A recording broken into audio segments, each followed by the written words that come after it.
Hi, I'm Patrick. And I'm Pat. And we're the co-founders of Vine and Fig, an affirming resource and online community for queer Catholics.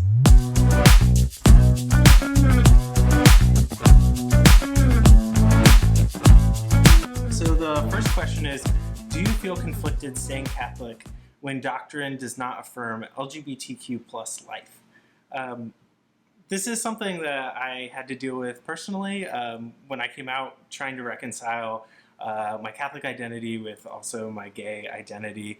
I kept really searching for these clear-cut answers from the church or from kind of non-Catholic sources as well, and couldn't really find the answers that I was looking for. And I realized that I just needed to be comfortable with kind of this in-between. And it's definitely difficult, but I've also seen the fruitfulness out of my relationship with my partner and how it's bringing me closer to God, having to love someone unconditionally, showing compassion, etc. And that's kind of helped me get through the gray, kind of this gray space. There are times when I'm conflicted, frequently conflicted. I think it's hard to be a queer Catholic. I think it's hard to be a Catholic, and maybe that is the piece of it that before I was ever able to deal with my sexuality, I just realized that it's hard to be a Catholic in this world, and it's hard to have... I used to say when I was a teacher that if you don't have something that you disagree with the church, then you're not taking the faith seriously, just because there's so much that should be challenging you every single day.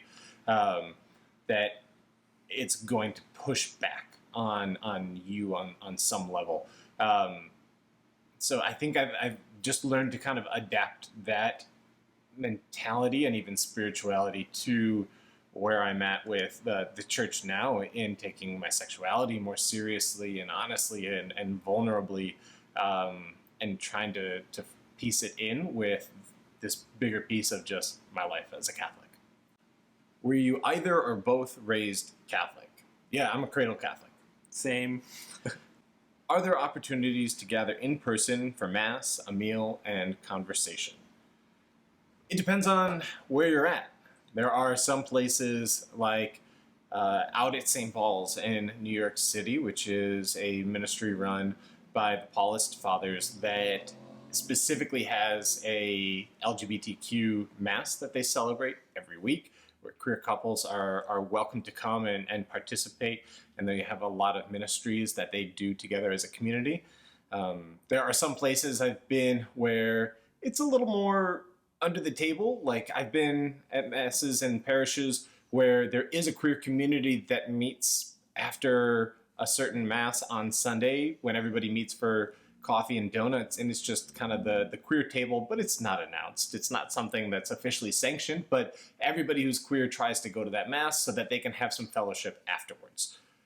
And then I've seen places that where it's truly secretive and where it's intentionally kept in a way that you don't want to let the folks who are in charge of the parish and the diocese know that a queer Catholic community is meeting, because there could be consequences. And it's kind of a catacombs type feel to it, because you're really meeting in secret, and when and where is really intentionally kind of kept out of view so that others don't find out. So it really depends on where you're at, because some folks don't even have that much. They don't even have the catacombs. Yeah, and that kind of speaks to my experience, not being able to find kind of physical face-to-face community. But I would say that the Vine and Fig community is definitely kind of there for you in some aspects. So if you haven't seen that, definitely check that out. And I know that we've also had some kind of ad hoc conversations and video calls that have spun up from that as well, which is kind of a virtual face-to-face setup too. So the next question is, how do you navigate responding to homophobic Catholic social media? The only thing I'll say here is that to kind of know your own limits. If this is something that's going to trigger you and really get you upset and riled up, make use of the block button, maybe block some certain keywords or something, or even maybe take some time off of social media. I will say I would also caution or suggest against not trying to go out there and respond to every tweet. That is probably not healthy either. But I don't think it bothers me too much. Sometimes I actually get a good laugh out of how preposterous some of the things are. So I guess just know your own limits there. Yeah, I think I'll echo the idea that there are a lot of conversations that are just not worth responding to, because I think that the question was, how do you navigate responding to them? And man, you don't. Yeah. Like, you don't feed the trolls, and even the folks who may seem like they're just normal Catholics out there, like, if they want to come for you in your mentions, they're not wanting to have a discussion. They're wanting to make a point with you. They want to change your life. They want you to, they want to feel a certain way by making that comment. And there's never any winning with that. And there's also never any middle ground with that. Middle ground, real conversations, those happen in person. They can happen online and in articles and things like that. But man, it's not going to happen in social media. So definitely, I mean, you block the crazies and you laugh at the ones that you can laugh at, because there's nothing else you can do. Do you feel the Catholic Church should recognize same-sex marriage as a sacrament? I think the Catholic Church should recognize marriage as a sacrament for all people, and that includes same-sex couples.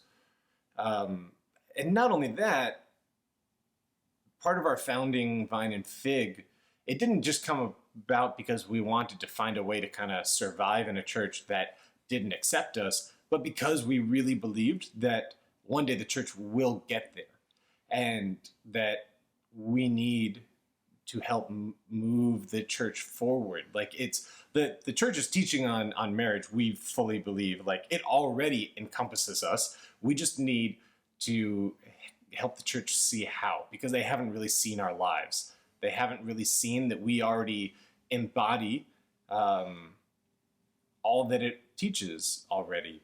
And so, like, there's a lot of theological reasons why we believe that maybe, it's for another video, but we are fully committed to that sense of hope that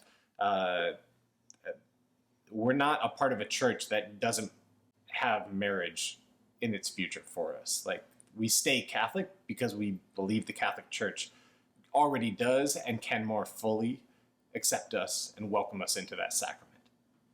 And one of the things that I kind of thought of while you were talking about this is how, when I was coming out and kind of reconciling it with my Catholic identity, how I realized that just me living my life with a partner could be a testimony and could be eye-opening for individuals.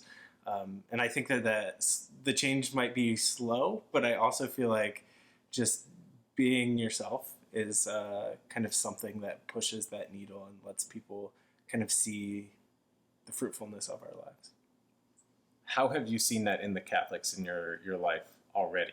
Have you seen that sense of witness? Yeah, I feel like in my parents especially, I guess I was surprised, and I feel like I guess I'm speaking for them here, but I feel like they've also learned about kind of queer couples and how we're just like everyone else. I think a lot of times you can kind of buy into these stereotypes if you don't have examples of other people. So knowing, I guess, having straight folks or kind of just everyday Catholics, knowing queer Catholics, I think is really, really powerful. So the next question is, which of you is the Pat and which of you is the Rick? So obviously we're both named Patrick. I'm just gonna, I don't know, people called me Ricky growing up and I didn't like it, but I think I'm just gonna take that on and just call myself the Rick. I'm from rural Ohio. I feel like Rick is like I don't know, like a farm name or something. So I'll just take on Rick so that you don't have to deal with it. I feel very attacked that we're being made to choose right now. Yeah, right. I think we both like our names, and Rick isn't not really a part of that. I also don't like being called Pat. See, I like being told that. It's okay. It's like hands off. Yeah. But What has been the most helpful things your parents have done once you came out? They reached a point where they didn't have to do anything.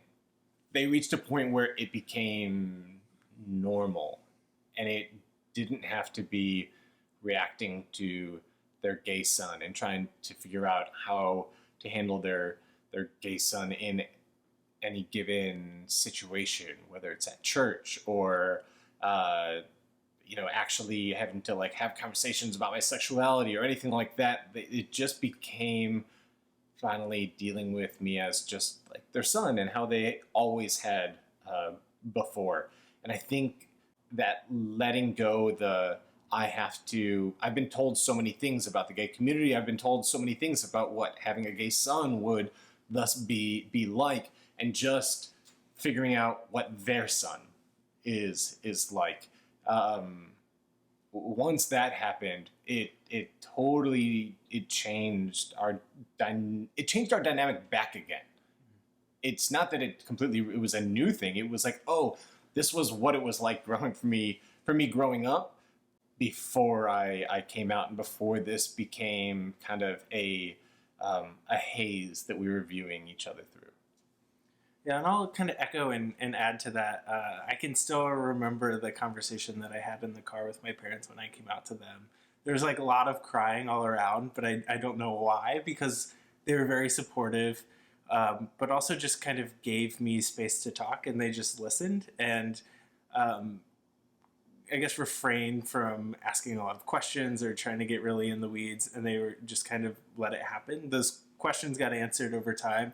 I'll totally echo what you said, Pat, and just kind of treating things like normal goes a long way. They've treated my same-sex partner the same way they did back when I had an ex-girlfriend, and I feel like that's really key.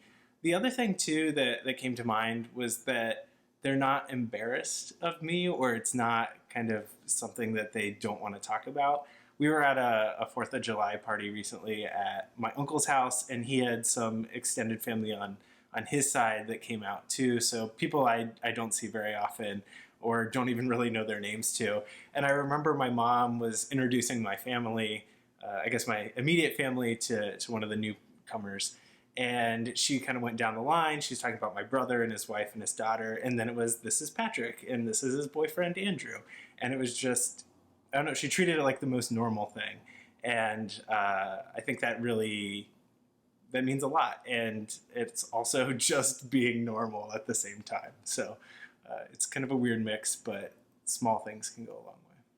A lot of us as queer kids, we grow up looking for tiny signals of affirmation, tiny signals that we can talk to you more about things, tiny signals that you'll accept us as this way that we are, terrifyingly realizing that we feel deep down inside. You don't need to do, big ostentatious signals or anything, but the little things that show that you care, that you're trying to learn, that you're, that you yourself are becoming more accepting and loving of that person that we are trying to tell you that we are. As a parent, that for me, those little things as well, they went a long way, because the little things also used to terrify me when I would hear my folks say something about, a gay person that they saw, on the street or something like that. Like, it could have had nothing to do with the queer community in general, but like, I would take this as like, oh my God, this is like another year I have to stay in the closet because I'm terrified to now talk to them about it.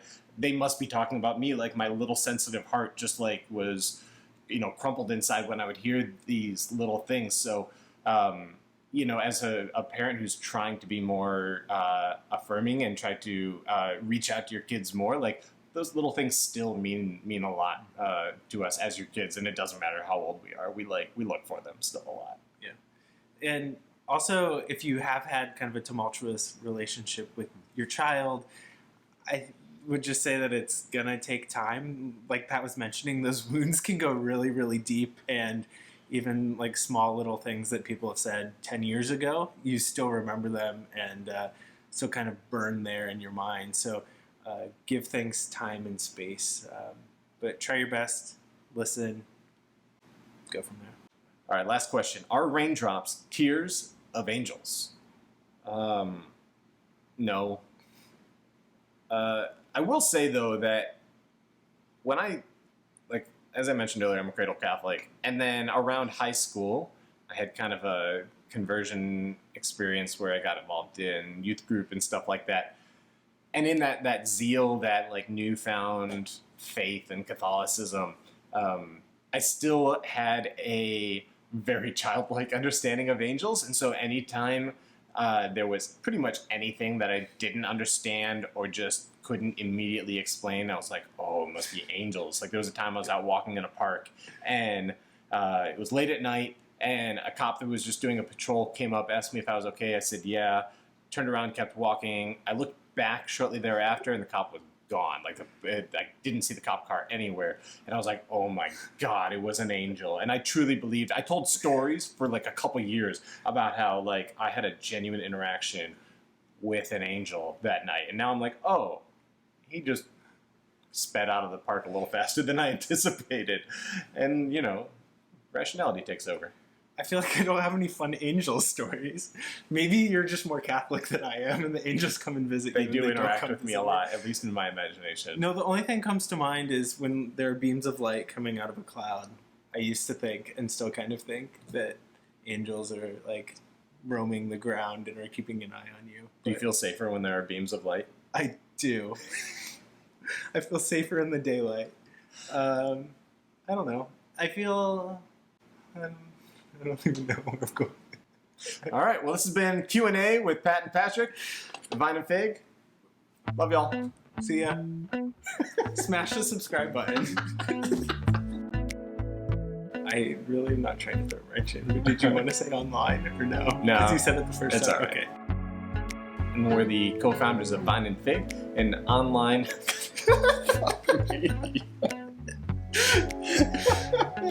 There were things where I would just like interpret as like, oh my God, the angels are interacting with me.